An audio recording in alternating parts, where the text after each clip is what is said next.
Hello and welcome back to another KCC video. I'm Rob and today we'll be jumping into I Don't Work Here Lady. Before we start, please hit that subscribe button and click the notification bell so you know when the next video goes live. Our first story today comes to us from Ghost Dog 805.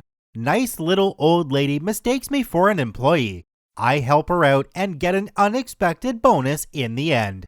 Let's jump right in. So this happened to me about 3 years ago, so I don't remember the super fine details. I stopped off at a local Wally World to do some shopping, groceries, cleaning supplies, and some vehicle maintenance supplies. I had went through there like a storm, picking up what I needed as far as non-food items with my reusable bags in the kiddie seat. So the only thing left to get were the groceries. Cue the nice old lady. As I'm getting ready to grab what I need, a little old lady comes up to me for help. Keep in mind, the store employee's dress code, a collared navy blue shirt, khaki or black pant, and a blue vest with the company logo. I'm wearing a black Metallica t-shirt, light blue jeans, and a black baseball cap. Excuse me, can you help me? I've been trying to get some help for a while, but all your other coworkers have just blown me off. I'm sorry, but I don't work here. She takes a minute to see what I'm wearing, then it clicks. Oh dear, I'm so sorry. It's just that I'm having a hard time trying to reach this. It's not easy being vertically challenged, her words, not mine, and being ignored by a bunch of lazy staff. It also doesn't help that my back is bothering me right now. My advice, never get old. I chuckled a bit after her last line. Trust me, you're preaching to the choir. Anytime I ask if they have more of a certain item in the back, the tired excuse I get is, if it's not on the shelf, we don't have it. The only exception is the automotive department. Those guys actually do check. At that point, I reach up and grab the item she needed and hand it to her. Anywho, here you go. Oh, thank you. I really appreciate the help. I really hate to be a bother, but could you help me reach some of the other items I can't get? Again, I'm vertically challenged, and it's really painful for me to bend over. I think about for a minute and figure to do my good deed for the day. Sure, I'll help you out. It's not like any of the employees are jumping at the chance to earn their paychecks anyway, am I right? Oh, I know what you mean, ha ha ha. So I'm helping out the nice old lady, getting the things she can't get, getting some of the things I needed as well, and this carried on for about 20 minutes. After she got what she needed, she thanked me for the help and started making her way down towards the checkout area. I finished up with my shopping and checked out. I paid for my stuff and left. As soon as I had everything I paid for in my house, I started putting things away, collapsing my reusable bags as I go. The bags I had were foldable with a flap, when down, help keep the bottom of the bag open and rigid.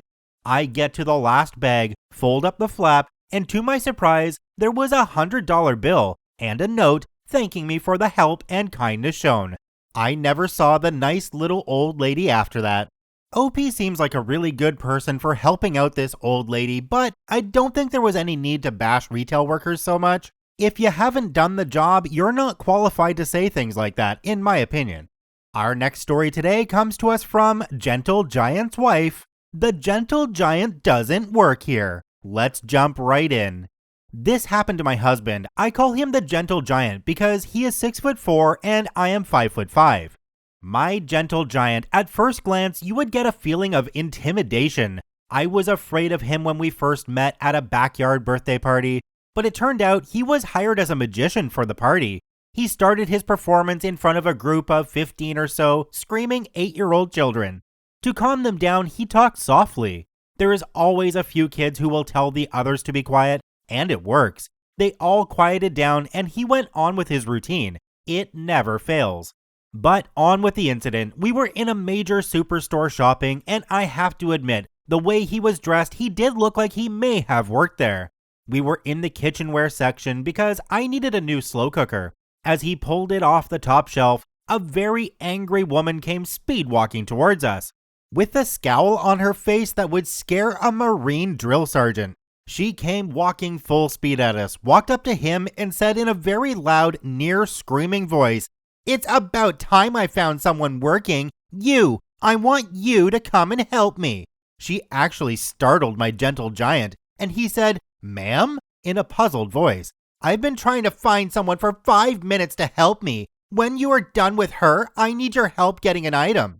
I tried to tell her he didn't work there, but she acted as if I said nothing. My gentle giant knew what to do and said in a very soft voice, "Ma'am, you're mistaken. I don't want to hear it. Just come with me and help me." And once again, he said in a soft voice, "Ma'am, I am not an employee here. Speak up, I can't hear you." And he continued in his soft voice, "Ma'am, please calm down. I'm not employed here." "What? I said speak up." This went on several times until she lowered her voice, even though she was very angry. My gentle giant spoke up a little more. "Ma'am, you are mistaken. I do not work here." "Oh, don't give me that BS. You have the store uniform on. Now come with me," she began yelling again. My gentle giant said, "Oh, I can see how I would be mistaken for an employee, but look, my shirt does not have the store logo embroidered. I don't have an employee ID or anything else. This is just my everyday shirt." "BS, quit flirting with her and help me." My gentle giant continued in a soft, calm voice. "Ma'am, please calm down. Just look, people are staring at us. I really don't work here." The angry woman looked around at the other customers who immediately turned around as if they weren't watching. Then a real employee pushing a cart filled with various products walked past us. The old woman looked at my gentle giant, then looked at my gentle giant doing a double take. She noticed several customers staring at us.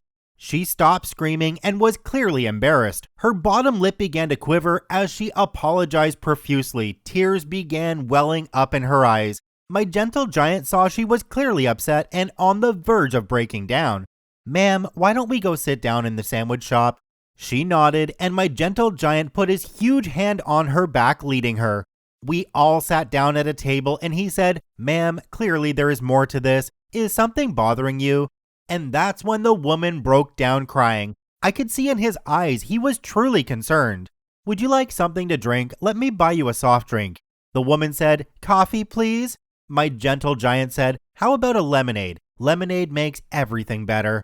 I watched as he handed the woman a few napkins from the dispenser. She took them and wiped her eyes. "Now tell me, what's wrong?" The woman began to tell how her boss had been on her back chewing her out for anything and everything. On the way to the store, she got in a fender bender. She called her husband, who had yelled at her about getting into an accident. This had all been boiling inside her, and yelled at her because she was late. We sat there listening, and my gentle giant comforted her. He told her it was really okay. Everything is fine. No hard feelings. No ill will. It took everything I had inside me not to cry. I felt so bad for her. My gentle giant reassured her things will be okay. When she stopped crying and collected herself, my gentle giant said, "Okay, now let's go get what you need." We walked to the aisle. My husband retrieved what she needed, and once again she apologized. My gentle giant said his famous words, "Over, done with, gone, I promise." The woman smiled a bit and thanked us for listening. My gentle giant nodded and smiled as she looked back at us as she walked off. I looked up at him, almost crying myself, and he said, "Oh, don't you start. Not every angry person is just naturally rude. It was a case of misdirected anger, emotions building up. She needed a release and an ear to bend. For some people, it's just a really bad day. I'm sure she is a really nice person." I put my arm around him as we walked back to our shopping cart and finished our shopping. All the while, I kept asking myself, how did I get so lucky with this man? As we continued, his voice returned to his normal speaking voice, a very deep bass that could be heard by most anyone. In his very deep voice, he said, "Honey, I love you, but promise me, if I screw up in any way today, don't yell at me. I don't think I can handle a second round." I laughed and said, "Sure thing, babe, I promise." My gentle giant is right. There is some good in everyone. Not every person is truly a rotten to the core Karen. Sometimes life deals you a crappy hand for a day or a week or whatever. Anyway, that's our I Don't Work Here story. Thanks for reading and have a blessed day. Wow, she said her husband was a magician, but I didn't think he was that good. And then he turned a Karen into a calm person. One of the best magicians I've ever heard of. Our next story comes to us from Eep Boop 404. The hotel you wanted to stay at no longer exists. Let's jump right in. This is kind of a mixture between malicious compliance and I don't work here. Back in the late 90s, I worked bar in a small town in rural Ireland. 500 people, 3 pubs, 1 hotel. It's a wee seaside village and quite picturesque, and is therefore plagued by tourists during any holidays. We lived directly opposite the hotel. The hotel was about to be razed to the ground and rebuilt without the 60 years of nicotine stains. The demolition was due to start in January, and the work due to be completed sometime in 2003. It's a small town. Everyone knows everything as long as it's about someone else's business. The hotel's reception phone number is 1 number away from my parents' landline number. It's New Year's Eve, or more accurately, 4 a.m. on New Year's Day. I'm home from my shift dealing with drunk Egypts that, as this was the 90s, want nothing but Baileys and cream de menthe shots and Bacardi breezers with the occasional Irish coffee and pint of Guinness that they'll order last as an afterthought and then complain about the wait.